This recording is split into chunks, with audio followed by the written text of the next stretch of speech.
There are tons of strikers on the market nowadays. You've got your Osimhens, your Kanes, your Vlahovic's, but what if I told you there was a relatively unknown striker that Chelsea are looking at bringing in this summer instead? I'm Mono from Mono CFC, and this is the unknown player that Chelsea could buy. Lads, lasses and the rest of the masses, welcome back to the channel. Today we're going to be looking at new Chelsea transfer target Nicolas Jackson, as well as round up some of the news from the last few days. So let's get right into it. Nicolas Jackson is a Senegalese striker that plays for Villarreal in the Spanish First Division. The Gambian-born forward has been in pretty great form considering the level of his team, scoring 12 goals and netting 4 assists in only 26 matches in La Liga this season.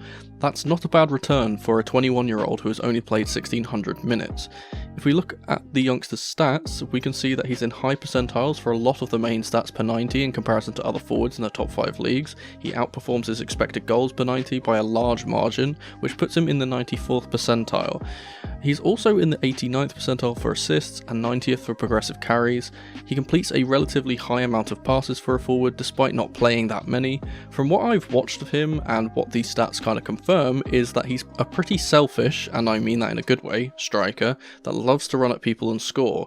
This shows his confidence for a young player is already high, and we need players that aren't going to mope about and feel sorry for themselves.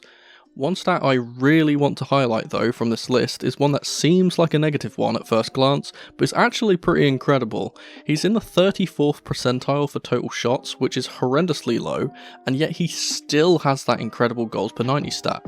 How?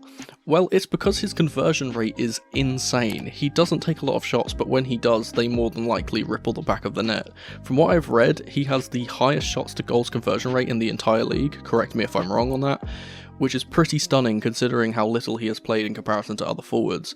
He seems to be a clinical finisher, which is something we need here at Chelsea, but he's also good in the build-up and isn't just standing around waiting for a chance to score. He's relatively tall too at 6'1", so he gives us some presence up top, and is very pacey from what I've watched, able to breeze past defenders from the left side or centre. Though I'm not entirely sure whether another promising striker is a good idea, and I think that we maybe need a more established star, he seems worth a gamble to me as he is incredibly cheap for a striker. His release clause is only 35 million euros, which is about 29 million in Great British pounds. He's one of the most in-form players at the moment, and I'd be genuinely excited if we pulled off this sneaky move and see how he got on in the blue of Chelsea. You there, watching this video right now, if you haven't already, hit that subscribe button. Around 80% of the people that watch my videos aren't subscribed, and you can help produce that number. We are so close to 3k subs, so let's get over that line. It's totally free and helps support me and my content. Much love team, let's get back to the video. Moving on to some outgoing transfer news, and boy, these ones are an intriguing bunch. First of all, Chelsea have reportedly rejected a comically low £40 million bid for Mason Mount from Manchester United. I think the club has been clear on this one. We expect 60 to 70 million or nothing. Mount leaving is still not concrete, as Mauricio Pochettino wants to assess him, but at the moment his departure is looking ever likely as he refuses to sign a new deal, and we are looking keen to get some much needed funds from his sale. Manchester United are not keen to let this deal go, however, with some suggestions that they will launch a new bid after the 40 million was rejected on Wednesday. Next up is the other half of the Champions League winning goal duo, Kai Havertz. Now we know that there was some talk about Real Madrid bidding for him, but the breaking news is that Arsenal of all teams have made an opening proposal for the German. Though I'm not particularly against this because Havertz quite simply hasn't been good enough for us, it would be odd selling both of these two players to rivals. Though we do have a great track record of selling to Arsenal and not really regretting it, for example Cech, David Luiz, Jorginho, Willian, etc. And Kai is said to be keen on the move too. No numbers have come out quite yet of how much they are willing to bid, but if rumours are to be believed it should be somewhere around the 50 million mark, which I feel is a fair deal considering his relatively poor form, though the club are setting his asking price at 75 million, which Arsenal are not willing to pay. Chelsea are reportedly open to being flexible with this price tag though, as we try to offload the former Bayer Leverkusen man. This is also kind of sneaky because it takes away some of Arsenal's budget. They are already going to be spending a lot on Declan Rice, so this will hopefully prevent them from snatching Caicedo from us too. Chelsea could be playing some 4D underwater mahjong with this deal. And finally, to complete the trifecta of Deadwood dealings, a surprise contender for the signature of Conor Gallagher has emerged, with the opposite North London club Tottenham Hotspur apparently holding some interest in the young Englishman. It's reported that new Spurs manager Ange Postecoglou is personally a, quote, huge fan of the player.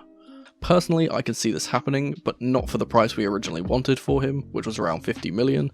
He's likely not going to conjure up that amount with his sale, but we can hope that all three of these players will leave relatively soon so we can start amassing funds for our transfer targets, namely Moises Caicedo, Gabri Veiga, a striker, and Inter's Andre Onana.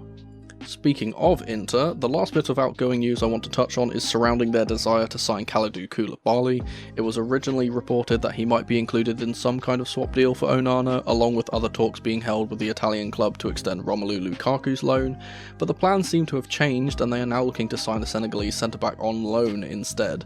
Though I personally would prefer to see him permanently sold if we were to get him out the door this summer, I think that using this as a bargaining tool for getting rid of Lukaku and or bringing Onana to the bridge would be a great idea. We desperately need a new goalkeeper, despite some reports suggesting that Mauricio Pochettino is happy with Kepa being our number one next season. Hey, Editing Mono here. It's just come out as I'm editing this that the proposed loan deal is something Chelsea are not willing to entertain as of right now, and reports have now come out saying that a possible permanent move could be agreed with Bayern Munich instead, with the German outfit supposedly talking internally about acquiring the signature of the former Napoli defender. And now let's get back to the video. Speaking of the aforementioned Lukaku, another destination for him was in Saudi Arabia with Al Hilal, with the two parties having a meeting on Monday. However, that deal seems to have collapsed with the Belgian salary expectations being far too high for the owner's liking. They will now look for another striker, whilst Lukaku still aims for a return to Inter. Now, the final bit of news is that Chelsea have reportedly re-sparked their interest into Amadou Onana from Everton, and I just gotta say, please no.